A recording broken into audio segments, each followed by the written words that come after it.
You are listening to the Disney Dream Girls, an unofficial Disney theme parks podcast, and this is show number 276 for Sunday, the 8th of September 2019. Where dreams begin.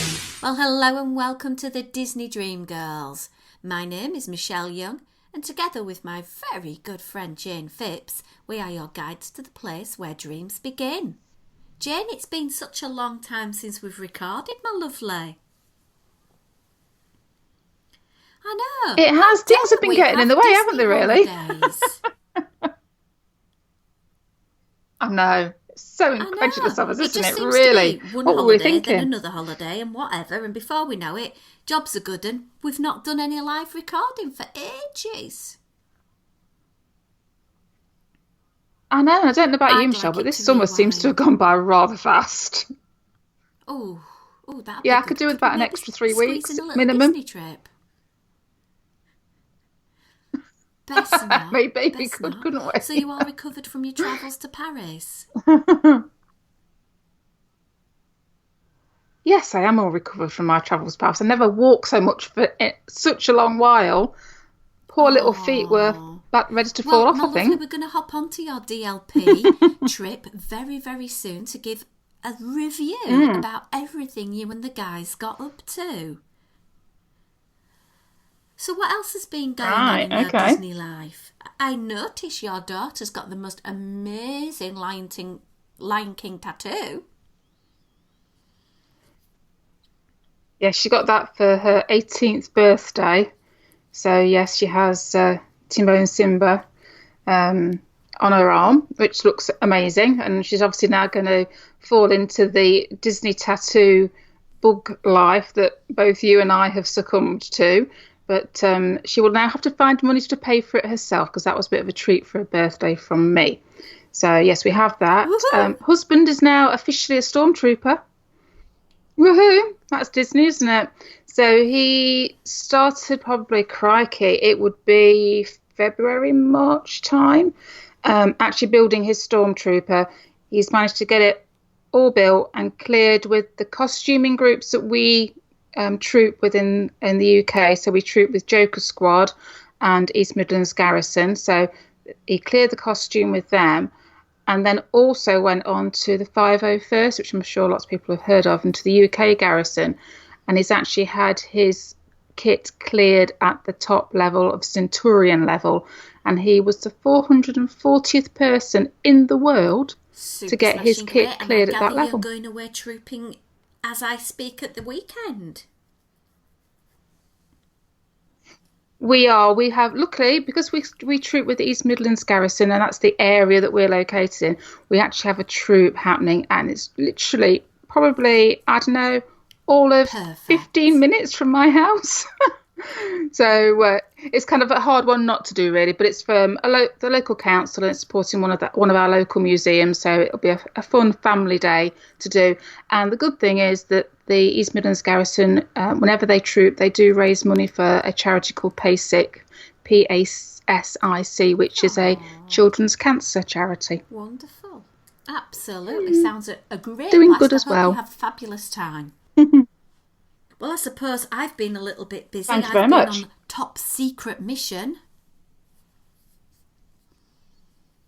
Well, that makes you sound like some sort of super sleuth. Too much details about where we were going because of when I say where I went, people will understand. But we took our cadets over to Northern Ireland, so there was a lot of security going on around us. We couldn't publicly say things about it, but wow, 2 weeks, wow. I'm going to say, you couldn't have had two more contrasting times away from home, could you, over the last few weeks, Michelle? Didn't work out too well. Get back from holiday on the Wednesday, go away on the Saturday, and needed completely diverse things in my case. Yeah. I don't suppose you took as many Mickey T-shirts with you, did you, the second time around? Although knowing you probably did. About doing all the adventure training and whatever malarkey, we had to wear civilian clothing, so I had to bring a bit of Disney in. Yeah, but you were more like Wonder Woman in your second your army We all know trooping, the throwing journey yourselves I've off been rocks on and with regards things. to the weight loss and whatever, and activities like that have always been beyond me because physically I was not able to do it. And there was the opportunity to do gill scrambling, and never done anything like that. I'm not the greatest in water, but I thought, you know what, I'll give it a go. And we got into the wetsuits and we got a buoyancy aid put on and a crash helmet on our head so that we didn't get brain damage when we get smashed against the rocks. And the first thing he said is we had to jump into the water to acclimatise to it. And it's like, you mean I've got to jump into the river? Yeah. And this river was like a 45-degree angle running down from the mountains. And it's like, you mean I've got to jump into that river that's cold and deep and dark, and I can't see the bottom because the water's quite peat rich. And it was like, yeah, you've got to jump in. And it's like, well, I've got all these kids around me. I can't look a wuss. So I had to jump in. And I did it. And then we're to sort of like make the upward incline journey up the rockiness, massive boulders. I wouldn't have even liked to have estimated the weight of them. And I got halfway up and I just started crying. And the girl I was with just turned to me and said, why are you crying? She said, are you all right? Is everything okay? Do you need to get out? I said, no, I'm crying because I can't believe I'm doing this. You know, it was amazing. And at the end, there was a final jump, and it was literally jumping off this cliff into this sort of like pooled water area that went down into a waterfall, and we had to jump down the waterfall as well. And it was like, I can't do it. Seriously, I've pushed myself and pushed myself. I just cannot do it. And it was quite a high jump. And she said, come on, hold my hand. And we held hands and we jumped in. And it's like, do you know what? I loved it. I wouldn't do it again, but I loved it. And I jumped down a waterfall and I did all these amazing things. And it was a brilliant time. I had an absolute laugh. Hard work. You know, some days were 18-hour days. But yeah, absolutely enjoyed it. And it was fantastic seeing the kids do things that were totally outside their comfort zone. And I knew how hard it was for me as an adult to see their achievements was brilliant. It does sound like a fantastic opportunity. I'm glad that you've done it and not me. A little bit of money for going out of the country and whatever, and that money will be going towards next year's trip. Woohoo! Absolutely. So there we have the circle of life. Next year's trip now. Well, this is always a thing, isn't it? We end one trip and then our minds automatically, as the Disney blues kick in, we automatically start planning or looking forward or thinking about the next one, don't we? Of books waiting for me. So I just must give a massive shout out to our lovely friends over at the Unofficial Guide, because I've got the guidebook for Disneyland, Walt Disney World with Kids, and Walt Disney World all in my sticky mitts, and it's like looking through thinking, oh, I could do that, oh, I could squeeze that in, and it's like, oh my word, it's so amazing. So if you are planning a trip to Walt Disney World, Disneyland, Disney Cruise Line, Universal, go to the Unofficial Guides, because I know how much work these people put into them, and they are brilliant, and they're a great tool for planning and getting the most out of your trips. And I will quite honestly say, I get these sent through as a complimentary copy, you know, so, you know, hands up there, but even if I didn't, I'd be buying one. Yeah. Anyway, they're very, very we useful. were talking about Disneyland Paris, Jayne. So you guys planned this trip a couple of months back, and you were taking a vacation as a family. Mm-hmm. So where did you choose to stay? So we decided, because this was which I think I've mentioned before, our first trip back to Disney, any Disney, in a number of years. Last time we were away together as a family was 2015, so we're talking 4.5 years ago. We decided that we wanted to go and stay in a Disney hotel. We wanted to make the trip as easy and as painless as possible for us. So from that point of view, we decided that we would go by the Eurostar from the UK. Now, that's the great thing. Although we've got to travel to the Eurostar stops, it's not too much of a journey to get down there. I would recommend if anybody go from Ebbsfleet, it's brilliant because it's brilliant parking, easy to get to, and it's a breeze. We took the direct train, so we weren't having to worry about changing trains or anything like that. And then we took advantage of the Disney Express service, which does mean that you check in effectively on the train, you get given your park tickets, you drop your luggage off at a special drop-off point in the station, and then you're free to go and enjoy as much of your first day as you want to, whilst they take your luggage back to your hotel for you. And then there's like a reverse process on your final day. So it just means that day 1 and day 5 for us, we got as much out of the parks as we wanted to, even though they were our quote-unquote travelling days. So we did that, and we stayed at the Hotel Cheyenne, which is their cowboy-themed because hotel. Of the theming, or was it purely because of location or price point or room size? Predominantly price point. I will have to be honest. It was a toss-up between the Cheyenne and the Santa Fe. They're your bottom two, if you like. They're your budget hotels at Disneyland Paris. You then move up, you've got the Sequoia Lodge, then you've got Newport Bay. Then you'll have, which will be the Marvel Hotel, which was New York Hotel, and then you've got the Disneyland. So that's your ascending order of value for money. What I will say is, anybody looking, just check out the difference in price between the Sequoia down to the Cheyenne and Santa Fe, because sometimes, and I had it when I was looking at different dates, sometimes the Sequoia will come out either slightly cheaper, the same price, or so little difference to the Cheyenne and the Santa Fe. If it's within spitting distance, money-wise, I would tend to go for the Sequoia rather than the bottom two, if money's an issue for you. So because money was kind of the price, the crux of it for us, really, when I looked at the Santa Fe and Cheyenne, there was hardly any difference whatsoever price-wise, but I preferred the Cheyenne for 2 reasons.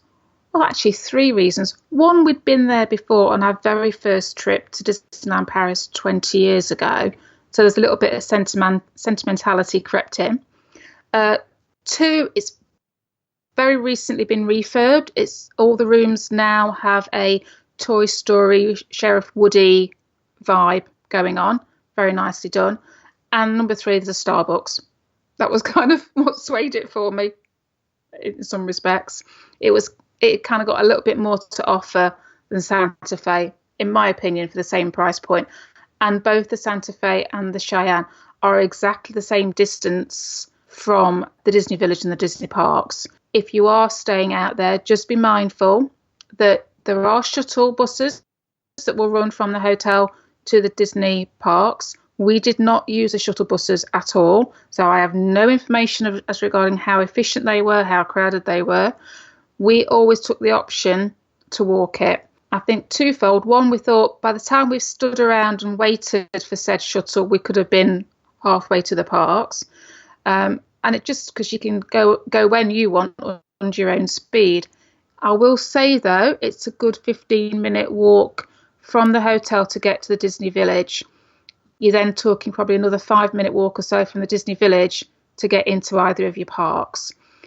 So from our point of view, it wasn't an issue. We're all fit and able. We've got no pushchairs to contend with or anything like that. So it was a relatively easy walk to do. However, we did all make comment that you don't feel like you want to just, quote unquote, nip back to the hotel, because nipping back to the hotel means basically to leave the park, depending on whereabouts you are in the park, it could take you up to 20-25 minutes to get back to the hotel. Then you get back to the hotel, do whatever you want there, but then you're faced with another 15-20 minute walk back to enjoy the magic. And to be fair, if you've been on your feet a lot, and for me personally, if I stop and put my feet up, it's then way harder to get going again. Whereas if I just keep ploughing through, it's a lot better, and I will just keep on going. So we ended up having really full days at the park, and we didn't come back to the hotel during the day.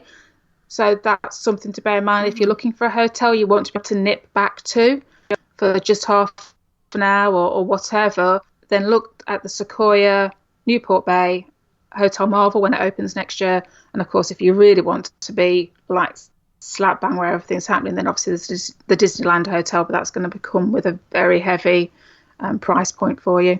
So as far as the hotel goes, though, lovely hotel, very nicely decorated. The room was lovely and clean. We got our toiletries replenished every time we hid them. So that was a big plus, because there was lots of things on social media. Oh no, you'll only get one lot of toiletries. They won't give you more. Well, no, we took ours out off display, even though Ethan, my eldest, did actually use the soap.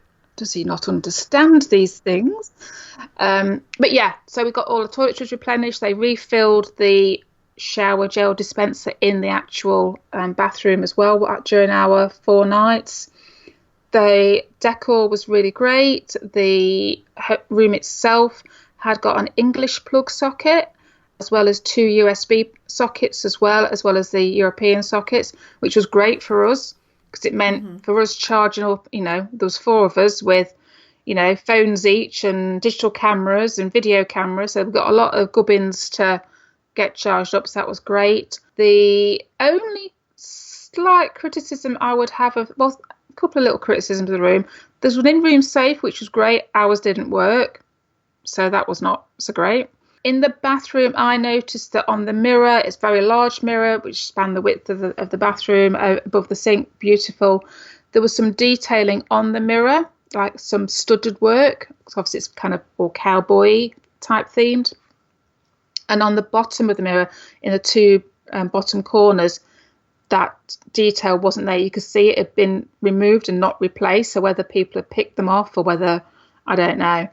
And the only other thing with the bathroom, it was beautifully laid out and all spick and span. The countertop was very deep burgundy red and very shiny, which was lovely. But as soon as the steam hit it from having a shower, it just like had a film of water on it. So anything you put down on it instantly became wet. So just be careful, because the steam getting out of the bathroom didn't seem to disperse very quickly. So just be careful of that in those bathrooms. But other than that, we had no complaints. We didn't partake in the restaurant or the bar, simply because the bar, by the time we got back on a night time, we were too shattered, or it was too late to go to the bar anyway. We hadn't got any of the dining plans booked, so we didn't want to be paying out for the breakfast in the Chuckwagon Cafe. I think now, I've since found out that they do hot food as part of that breakfast buffet. Had we have known that, we probably would have taken advantage of it, because of the expense of food when you do get to Disneyland Paris. As far as restaurants at the hotel go, I can't really comment. The shop was great, not an overly big shop, but it had all the bits and bobs that you wanted. Nice little stock fridge with beer and wine and cold drinks. A few little, usual foodie little bits and bobs, your souvenir stuff to take home. Some toys were in there. A good, decent selection of pins were in there as well. From memory, the shop wasn't as big as it used to be, because now half the shop has been turned over to be the Starbucks. Had no problem with the Starbucks. Great service in there, actually. The service in there were fantastic. And I think that the Starbucks there was probably slightly cheaper than it was in the Disney Village as well. So we did take advantage of that for grabbing some coffees it's that on a couple of our mornings that we were there. Able to have that coffee in resort, and you can have it, as you say, you were walking to the park, so you've got that coffee in your hand. Yeah, absolutely. I mean, you got that option. You can choose to sit there and eat and drink it, or take it with you, which was great. The actual layout and the landscape in the grounds, if you like, of the hotel, beautifully themed. I put some photos up on the blog. So every building is designed to look like you're in a Wild West town. We were in the Wild Bill Hickok. They've all got Calamity Jane, that type of name going on the buildings. They'd all got like a little raised wooden walkway in front of them to get into. There was an area just outside the Chuckwagon Cafe that had got some little wagons and things for the kids to climb on. There were little ponies being out while we were there, so kids could go on little pony rides up and down the main pathway. There's also like a little carriage as well. I think that is particular to the summer though, guys, so it's a summer thing they put on with the horses. There was some teepees that are set up. We did notice that when we were there 20 years ago, there was a playground and it's done like a fort, and I can't remember what the name they gave to the fort. I will have some photos so I can check. But that is now all boarded up, so there's no play area as such. There's some teepees to go and explore, but there's no like climbing frame slidey type thing or anything like that for little ones. So it was there, and the outer building, if you like, the perimeter of it is still there because it's done to make it look like a traditional wooden fort, but you can't get inside to it anymore like we did many years ago. And then say the walk that you take through from the Hotel Cheyenne to basically the Disney Village, where you go through security prior to getting into the village and the parks. It's a beautiful walk. You walk along the river. We had glorious weather apart from one day when it was wet, but it didn't stop us. So the walk is a beautiful walk to do. What I will say is at the moment, whilst the construction is going on for Hotel New York, you cannot get down the river on the right hand side as you walk towards the Disney Village, which would be the natural side that you would walk on to get from the Cheyenne through to the Disney Village. Stayed at the Sequoia, which is virtually next door to Hotel New York. That's a good point.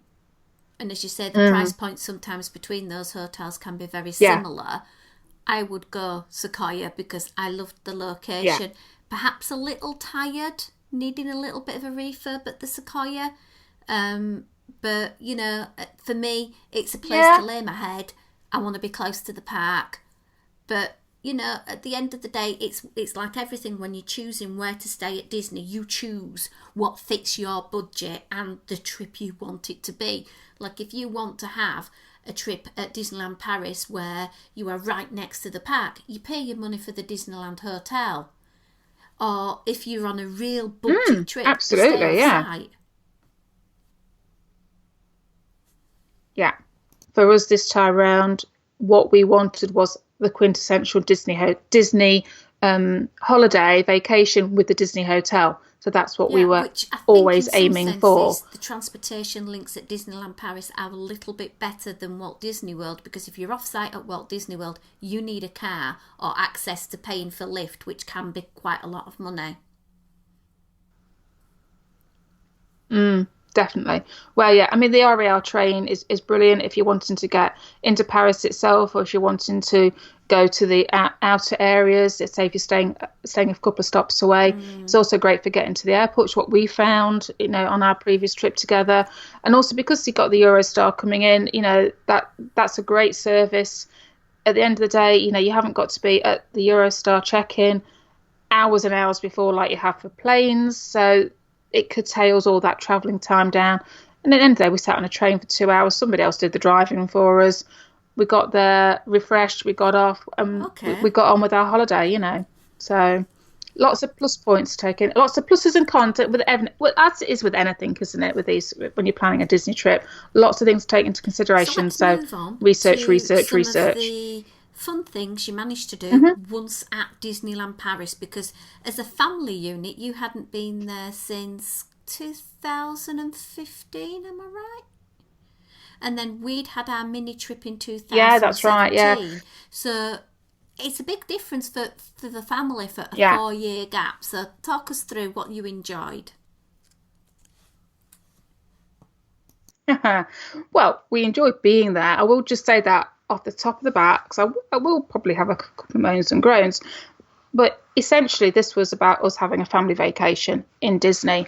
And we had that, and we enjoyed every minute of it. I'd already gone in with the mindset of, we'll do whatever we can get to do. I wasn't going to be so prescriptive that we had to do this and we had to do that, because I just wanted us to be there and enjoy it.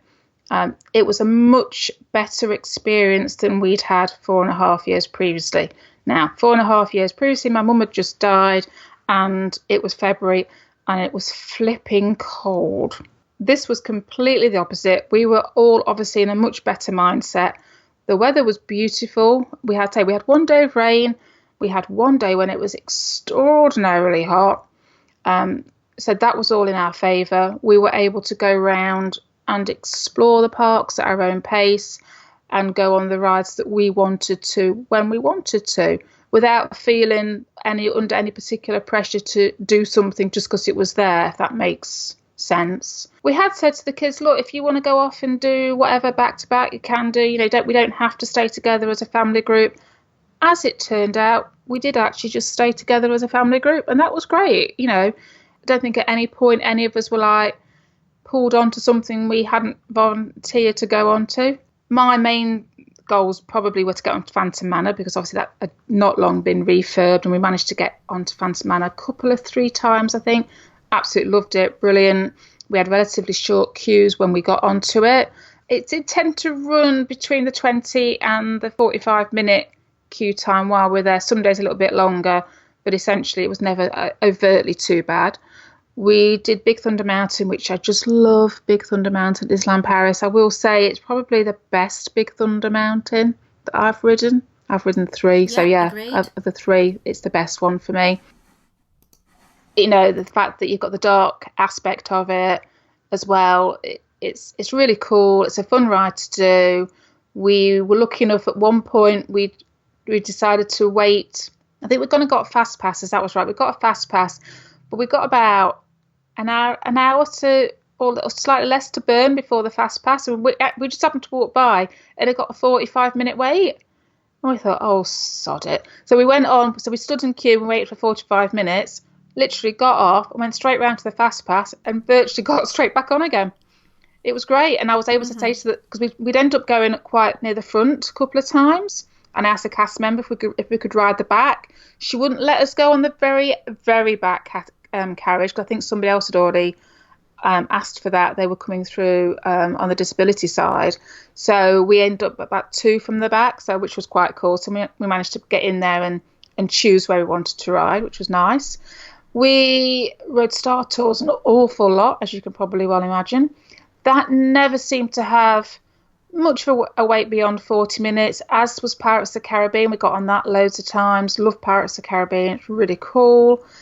We managed to ride Snow White, which was scary. One of the trees made me jump.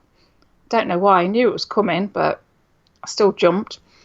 We rode Buzz Lightyear a few times as well. Again, that one, if you timed it right, you could hit a 30 to 45 minute wait. A lot of the time it was panning out at beyond 60, 70 minutes, which I don't tend to do those sorts of waits. There was one day when the wait times were extraordinarily high on majority of things. The day it rained was slightly better, because I think by the time we got to mid-afternoon, we were just persevering with it. You could tell the crowd to start to thin out as people maybe got a bit fed up being wet. As it was, we waited it out. It then started to dry up, and that's when we were able to get on rides a little bit quicker, because there wasn't as many people in the park. But we were there in August. It's prime school holidays for Europe. It was busy. I will just say that, guys. It was extremely busy. Over in the studios, we rode Crusher's Coaster, and we got in there at extra magic hours. We weren't as early as we'd like to be, admittedly. I think we walked in about 10 to 9. The park doesn't open till 10. And we got in about 10 to 9 in the morning. And Crusher's Coaster was at a 70-minute wait at that point. So we did persevere and ride it. I won't be riding it again, Michelle. It was fine, and I enjoyed it. I swore an awful lot going round on that thing. My language, to be fair, was appalling. I'm just glad there was just us 4 on that little shell thing, because, yeah. Molly laughed her head off. She was next to me. I'm not quite sure whether she was laughing at my discomfort or laughing at the actual ride. It was good, but it was like, I was not expecting that. So, yeah, it's a little bit more thrill than I was expecting. But, yeah, no, it was a good little ride. But one I won't be rushing to spend that amount of queue time for. We rode Ratatouille, which is just delectable. I love Ratatouille. It's such a beautiful ride. And that was about all we did actually in the studios. Studios for me at the moment, It's probably about a half a day park. I might get raked over the coals for this, I don't know. Personally, there's nothing in Toy Story Land that floats my boat. It feels very much like it's aimed at kids and families with young kids. So it's not my thing at all. You've got Crusher's Coaster, you've got Ratatouille, fair dues. You've got Tower of Terror. You all know my feelings on Tower of Terror. If people in my party had wanted to do it desperately, I might have been persuaded, but nobody else so disappointed did. with your Honest family. to goodness, that was the Right case. now, they could have got you on that attraction. I just, I'm not speaking to them. There's always time, isn't there? There's always time. You've got Aerosmith Rock and Roller Coaster, which again I wouldn't go on. The family have ridden it before in Florida, which I think you've said the Florida one is better anyway. It's obviously coming to the end of its run there. Most wait times whilst we were there, coming out around about the 20 minutes tops, 25 minutes. Whether that will increase over the next couple of weeks, because I think next week is when it shuts down. You've got obviously construction walls all down the area to the left of Tower of Terror, going to where Rock and Roller Coaster is, because of the construction for the Marvel, what is it going to be called? Avengers Campus, isn't it? So that area, we did find when we were walking around the park, and it would be around about 10 o'clock, so not long after park opening, and we just wanted to grab a coffee. And what we found was that all of the standard studio, they have these like caravan type setups that sell quick service, you know, ice lollies and coffees and cold drinks and little snacky things, weren't open. The cafes at the block, I'm not very good on my names at studio, so I will apologize. Blockbuster Cafe towards the bottom wasn't open. So we had to go back into the main entranceway to find somewhere, which you've got the big restaurant, which does all your lunches, your burgers and your chicken and all that sort of thing, which was actually open, which we didn't want to be doing that. All we wanted was a coffee, and the kids wanted a donut type thing. And we found one little place which had got a slow moving queue with, as it turned out, a customer at the front that was being as awkward as goodness knows what, which meant he took an inordinate amount of time to be served. At the time we were there, they had a like a food and wine type festival thing happening, and you've got these little chalets that were dotted around, basically from Ratatouille area, and then there's a pathway which takes you towards the Tower of Terror around that sort of area with these little chalets, and they look quite cute and nice, and it was a little bit difficult to see what they were serving because they've got the food being prepped on the little carts themselves, but they've got these little A-boards with details of what they were selling, but it was so small, it didn't really kind of give you much idea of what they were doing, because each cart was themed to either a country or a region in France. Well, if you don't know what your regions in France are famous for, food-wise, the name of the cart didn't tell you what to expect. Does that make sense? So after we'd done that, we actually left the park and we didn't go back into the studios at all. Now, the slight disappointment we had there was that we were watching Mickey and the Magician. We got in quite high up, which was fine, really enjoying the show. And we got, I would imagine, a good, I think we're 3/4 the way through the show, if not a little bit more. And we'd had Elsa singing that song. And then all of a sudden it just stopped. The lights went up and there was an announcement came over in French first and then in English to say that due to technical difficulties, the show could no longer go on. And that was it. And we were just told to leave the building. There was no even offer. You know, I think the only thing that I thought at that point was, oh, right, so we've queued for, all right, we didn't queue a very long time, but we had queued. We'd made our way in. We'd got seats, which, you know, you could be in the queue area, not get in, to be fair, you know. But there was nothing to say, oh, here's a ticket to come back at a certain time or anything like that. Do you know what I mean? Whereas I think possibly in America, you might have been given like a generic fast pass in lieu of the fact that you hadn't got your full experience. So that was a bit disappointing in that I'd raved about the show to Simon and the kids, and they were all really enjoying it, very impressed with what they saw. Oh, that's such a shame. And then we didn't get to see the full thing. That transformation of when Elsa changes her outfit is spectacular. which we did get to see, thankfully. And it was just so those that know there's the La Luna, the moon, and is going through the moon. So I think we've probably got one more swish of the moon to go to finish the story off, if my memory serves me right. So we were, we were almost there, sort of thing. But again, it was that thing of like then the following days, it was like, so do we want to go back into the studios just to queue up and hope that we get in to see Mickey and the Magician? And then, of course, the consensus was, well, no, because we can be doing other stuff. So we never got back to try and get to see all of it, unfortunately. There were quite a few things in the Disneyland park itself that we didn't get to do. Peter Pan was always at a stupid wait time, so we didn't do Peter Pan. We didn't do Pinocchio. So we didn't get to do everything by a long shot, but say what we did, we enjoyed, and we were quite happy with that. We saw the Daily Parade at 5:30. We met up with Liz Reed for that, which was great. We got a decent spot at the end of the parade route to see it as it finished. And all kudos to all the performers in that. They keep on going until you can't see them anymore, which is fantastic. Great little parade. We did do a little bit of Facebook Live in for that one to give a little snippet of it. The other days that we were there, we just happened to either catch a little bit of it or we were off doing something else. There's the Jungle Jive parade-y type thing that happens, which is kind of a mashup of more Jungle Booky. It's all Jungle Book based. And that kind of has a little bit of a parade route, but it takes mainly place around the hub in front of the castle.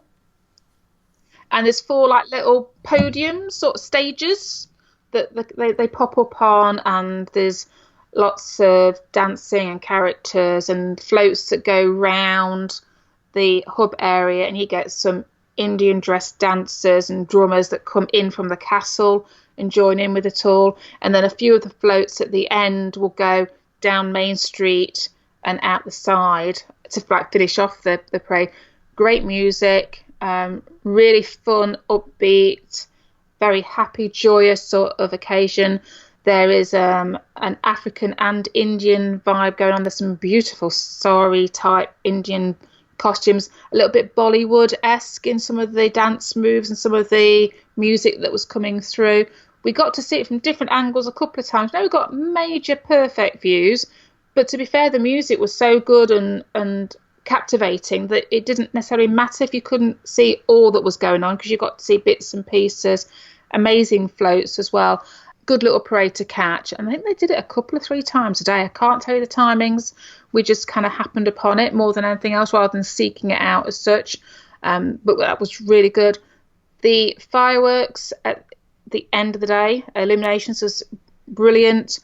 We managed to, again, we didn't go out of our way to like go and grab that spot, because people was grabbing spots stupidly early on. It's like, I don't know whether I'm just too old for it. It's like, I really can't be bothered to sit around for an hour and a half, 2 hours. You do. I sound like a grumpy old woman, don't I? But, if it's not something that sparks that must do, then the thing is, for Disney, it's got different layers for different people. And if it doesn't float your boat, you're not going to wait the 2 hours for it.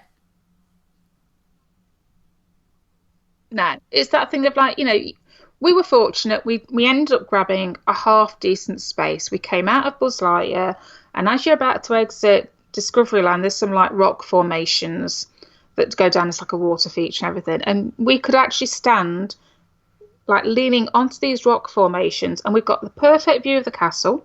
There was an English family that was they'd obviously been camped out there a little while, and we just stood to the right of them. Molly was able to put her little GoPro camera on a little tripod on top of the rock, so she got a lovely static shot of the castle. Yes, we weren't central. We were off to the right. So, yes, some of the projections were a little bit skewed. And, yes, the fireworks weren't dead symmetrical either side of the castle because of the angle. But that was it, basically. It was a perfect view. We've got an uninterrupted view because there was nobody standing on barriers in front of us, because the next lot of public, if you like, were on the path that swooped round, and that goes away from you. So even though people put kids on shoulders or had iPads and stuff up, it still didn't block our view, which was great. So that was a big thumbs up, and we really enjoyed it. Again, had we seen it another night, we would have done, but it's very late on. The thing with this, guys, is it happens at the end of the day. So it's not happening at 10 o'clock and then people disperse and you've still got another 40 minutes to wander around the park. The park shuts at 11 o'clock. And those waits this happens at 11 o'clock. Can be quite frustrating. Yeah. And obviously then you've got queues if you're waiting for the bus or the train. So then you're walking back to the resort is a much better option as well, isn't it? Absolutely. At that point, you can take your time. What we did, which if anybody knows Disneyland Paris, you have your main street that takes you in and out of the park, obviously, but they have two covered arcades down that run parallel with Main Street. Use those arcades. They're great little places to explore, as I'm sure you'll quantify this, Michelle. They're lovely little places, very ornately decorated, nice little hideaways, nice little place to go and shelter from the sun or the rain. But it does mean that if you utilise those, they're not quite as crowded as Main Street, because everybody tends to be a bit sheep-like and go down Main Street. So that's a nicer way to get out of the park. And then because what we then did, we walked into the Disney Village and we just took our time walking back to the hotel. We had a little poke in the shops because the shops are still open. Went and bought some bread pudding from Earl of Sandwich, because you have to do bread pudding from Earl of Sandwich, don't you? And then just took our time going back. So yeah, we were absolutely shattered, but that was absolutely fine. And we weren't in that bun fight of getting on the shuttle buses and the worry that, are we all going to get on, and that sort of argy-bargy that can inevitably occur sometimes when you've got a lot of people all just wanting to get back to the hotel. And that, unfortunately, sometimes can mean it becomes a little bit fraught where you don't need it to be. Along with food, because we all know that you follow a very similar lifestyle to what people would term as keto, i.e. low carbohydrates, high fat. How did you find the food there? Because I know when we were there together, we really struggled. Yeah, and that's exactly the same word that I'm going to use now. We struggled. Breakfast options, because I hadn't realised that there was hot options at the hotel breakfast buffet, were non-existent as far as decent hot food goes. There were a couple of places that I think even Earl of Sandwich did do like a breakfast platter. But the problem is with a lot of the breakfast platters is that they've got things on there that we still wouldn't eat. So because we're keto low carb, we don't have any bread, any potatoes, pasta, rice, anything like that, no baked beans. So when you look at a breakfast platter, there tends to be hash browns on there tends to be baked beans on there tends to be toast or some other bread option included on it. And if you look at the amount they're giving you, because they're the cheaper filler options, there tends to be a lot of those and not much in the way of the food that we want to eat, which is basically bacon, egg and sausage. As I know you'll appreciate that aspect of, well, I don't really want to be paying out €15 for something that I'm only actually going to eat barely a third of. What we tend to find was we'd have a coffee. If we could get cream with a coffee, that was good, or we'd just have a decent coffee. The kids aren't as strict as me and Simon, so they would grab a cinnamon roll or something like that, and that's fine. They're adults, that's totally their option to do that. Kind of go until our first meal of the day, which would be lunchtime-ish, and that could be problematic because of the fact that everything tends to be on the fastest, and I'm talking counter service here, I'm not talking dining, table service, I'm talking counter service, because we weren't table dining, we were counter servicing. There tends to be the same options. It tends to be very burger, hot dog, chicken nugget based food. So it means buying a burger and then not eating the bun, that type of thing. There's lots of pastas, there's pizzas, again, things that we do not eat. Is a salad, and when I say there's a salad, sorry, I do mean there's two salads. One, there's a vegetable salad, and then there's a chicken salad, which I'm sure you remember the chicken salad from when we were there, Michelle. Now, you get a couple of 3 pieces of chicken, and by that I mean just slices of chicken, and a hard-boiled egg, and then some salad. Not the greatest amount of protein and fat going on there. We did discover places like the Cowboy Cookout barbecue place that did I think they called it the sheriff's menu. So you got ribs, chicken and a sausage, we could swap out the fries, the chips for a salad. So that was actually pretty good. We did enjoy that one. We wouldn't necessarily normally have had the barbecue sauce, but we gave that a fly. The way that the menus are presented in the counter services, it's very much a case of you've got a choice of menu 1, menu 2, menu 3, a burger and chips and a drink. And then the second choice might be burger, chips, a drink and a pudding. And then you might have one that's got a bit more of a fancier main option. And then they're priced accordingly. So yes, these are good deals because it's a better price option to buy your combined menu of your burgery option with your chips, which we obviously could swap out for salad. You might even be a side order with that if you went for the top price menu, and your dessert and a drink. The desserts obviously were in the main a Magnum ice cream type dessert. Occasionally you get a choice of fruit, and on occasion there might be a cakey type option, which again, if you want the dessert, that's great, but we weren't after the dessert option. We did then discover it's not particularly well thrust at you that you can just order the individual elements, because they tend to push at you, oh, you've got to have menu 1, menu 2, menu 3, or the child's menu. But when you actually look at it, you can go and say, actually, can I have just the burger with a side salad and a coffee? And when we sussed that out, it meant our options were a little bit better. The problem is you don't get much variety. And where the variety does kick in, it tends to be, oh, there's pasta or pizza. So if you're happy with that sort of thing, that's fine. There is variety out there. But for us personally, great, they've got vegan options and they've got vegetarian options, but we kind of felt a bit alienated because there wasn't anything we could easily go to. Having said that, we did make use of Five Guys out in the Disney Village, which will do the bunless burgers for you. So that was good. Food, because I recall being there in May and finding it between 12 and 20 euros for a meal. That would probably put me on for a couple of hours. So I felt that I was spending a lot of money on food. So luckily I'd taken my own snacks to accommodate for that, because if you're not going into the restaurants, which again, you're looking at between 50 euros and upwards, which are quite expensive unless you're on the dining plan. So what was it like at Five Guys? We ended up paying, now bear in mind, so there would have been 4 of us. The kids had the standard fare, they had their burgers in a bun, and I think they had fries with theirs. Sam and I just had the bunless burger, and the kids had just the soft drinks, and Sam and I had a bottle of water, and it came to just over 58 euros. Translating that into UK pounds, because the exchange rate is so rubbish at the moment, it worked out around about £56 for 4 burgers. It's an expensive thing when you've paid quite a bit on top to get in. Yeah. Early sandwich was probably the better value. I would say we were going in there, Sam and I would have a salad, the kids would have one of their sandwiches, and drinks for the 4 of us. So we'd have probably a coffee for Sam and I. The kids would have the soft drink refills.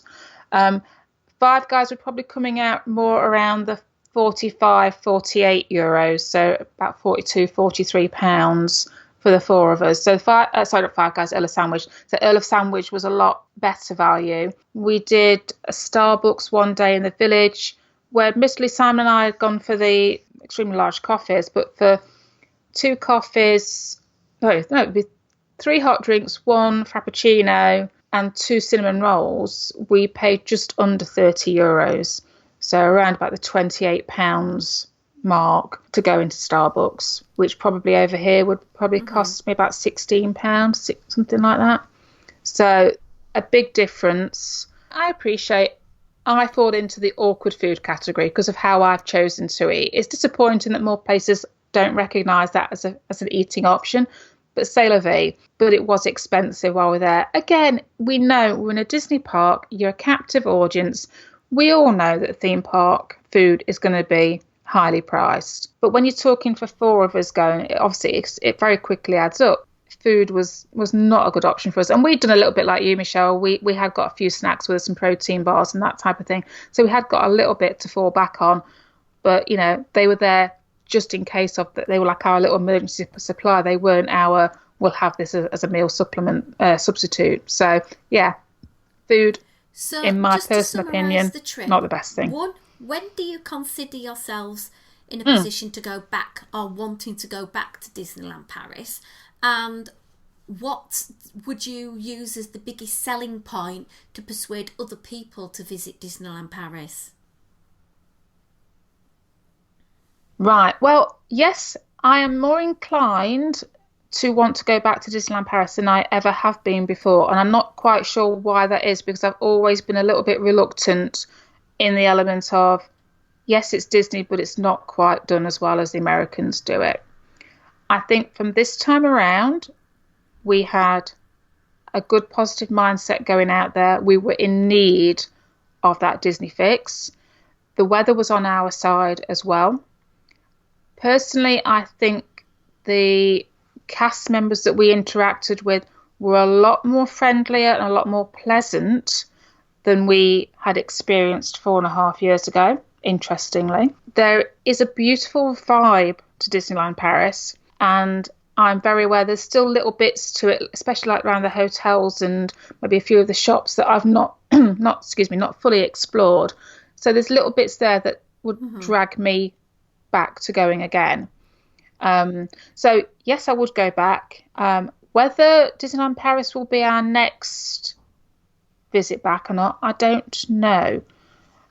We are getting to be in a position where the lure of Walt Disney World is getting more and more doable. Simon and I are now in a position where just the two of us going, which means it's more affordable. We now have 2 young adults in the family, one of whom has just started work, one of whom is having an interview, so she may be starting work. They either may not be in a position physically to come with us because they may be working, or if they are, they're going to be in a position to pay for them themselves. So that kind of makes the whole getting us, whether we go as a family or as a couple, to any Disney resort a lot more doable in the future.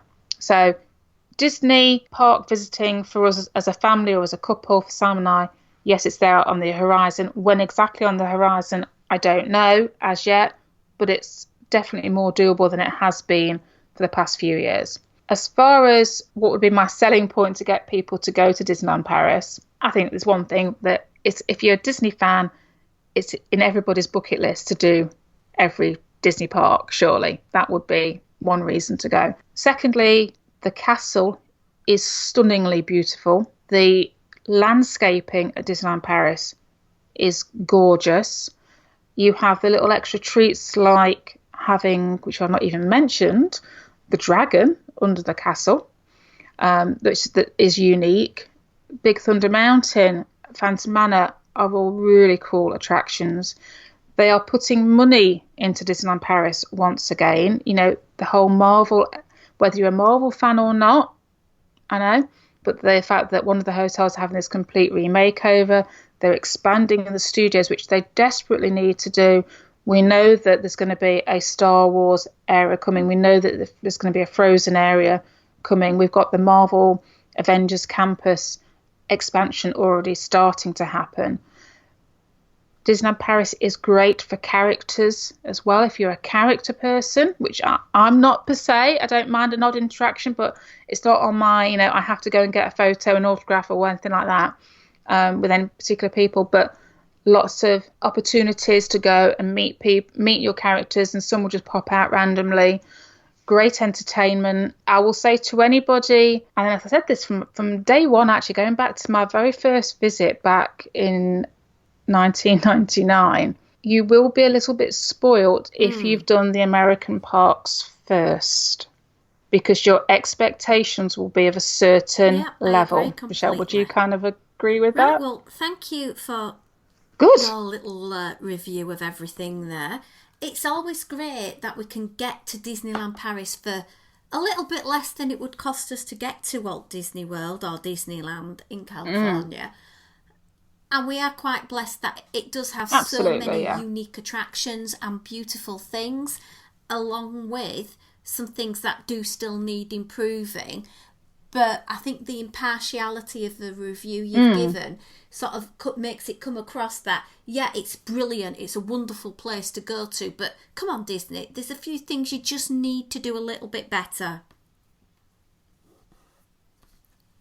Yeah, I mean, say don't go to Disneyland Paris expecting to have all these amazing food options, amazing, particularly from the snack point of view. You know, we're used to hearing about the different themed cupcakes that have come to Disney World and all the Halloween foods that are coming out in Disneyland. All that's, you're not going to get that in DLP. They tried this time around with a few themed Jungle Book, Lion King-y things, and yeah, they're not brilliant, but they are trying. You know, and if they're going to start investing more money into DLP through the expansions, let's hope that they do it more, you know, they think just beyond the attractions, you know, because the shopping experiences could be better, there could be more choice, there could be more things than, you know, look and think, well, I've seen that on the Disney store. Do you know what I mean? So there's little things like that that could be done better, that it's getting there, if that makes sense, that they're starting to just think a little bit wider. And I think that's what they need to do. But it's still worthwhile visiting. You know, you've got lovely hotels that are very accessible. You've got beautiful landscaping and theming. You're getting your Disney fix for relatively a fraction of the cost of going across the States from a UK, European point of view. So don't dismiss it out of hand. Give it a go. They do have, you know, the different seasons throughout the year. There's going to be a Star Wars season again. They've got another Marvel season coming up. They are trying to do more things like that. So, right, well, let's round up this week's podcast by reminding everyone, if you do want to get access to unique audio just for you, you can hop over to patreon.com/Disney Dream Girls, where you can get a lot of binaural recordings, additional show content, extra bits from guests, etc. Couple of dollars a month, and we would be really, really grateful of your support as well. Helps keep the show running, and also in return we give you lots of bonus things that you wouldn't ordinarily have. You can follow us also on Twitter and Instagram @DisDreamGirls. You can also follow along in the fun on our Disney Family podcast page by searching for it on our Facebook. And if you want pictures from this trip review, you can also make sure that you visit our blog, DisneyDreamGirls.com. But until our next show, it's goodbye from me. And it's goodbye from me.